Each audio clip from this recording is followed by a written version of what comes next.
Nous venons de Doulan, ils sont partis à Doulan.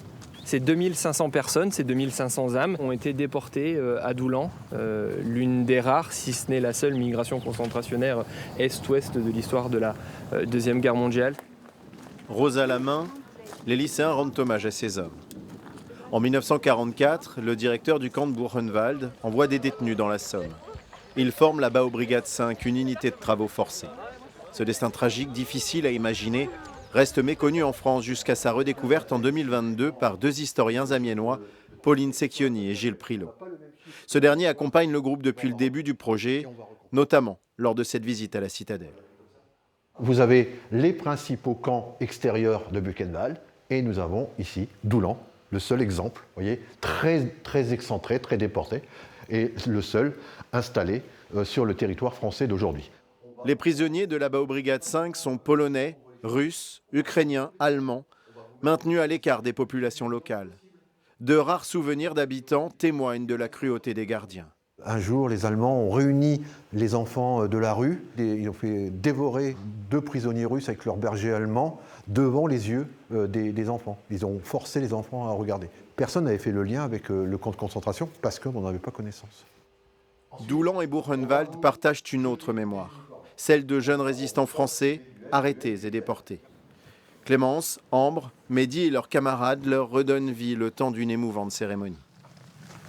Guy Herbé, originaire de Rubempré, est arrêté le 31 juillet 1944 et déporté vers le camp de Buchenwald le 17 août 1944. Il y décède à l'âge de 20 ans. Avec la classe, on est allé aux archives d'Amiens.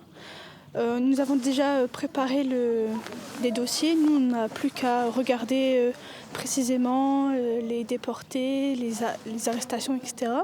On a retrouvé quelques déportés avec beaucoup de détails, ce qui nous ont permis de faire les fleurs et de leur rendre hommage. Le 16 août, il est placé dans un convoi à Compiègne, direction Buchenwald. Il y décède le 31 août 1944 à l'âge de 68 ans.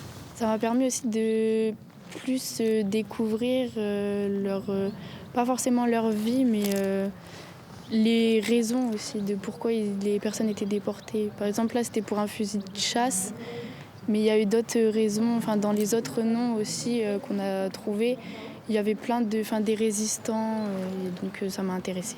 Roland Bossy est un ouvrier arrêté à Beauval le 5 février 1944 et il décède 15 jours plus tard, à l'âge de 18 ans. On pense encore qu'on est des enfants alors qu'on a 18 ans. Et se dire que ces gens qui avaient notre âge, qui rentraient à peine dans la vie d'adulte, étaient obligés de subir des horreurs pareilles, ça nous touche beaucoup. Surtout qu'on se met un peu à leur place et qu'on se sent proche d'eux vis-à-vis de ça. Cette plaque commémorative conclut la visite du mémorial. Elle ouvre aussi la voie au projet d'une nouvelle génération d'élèves qui chercheront les descendants des résistants doulanais.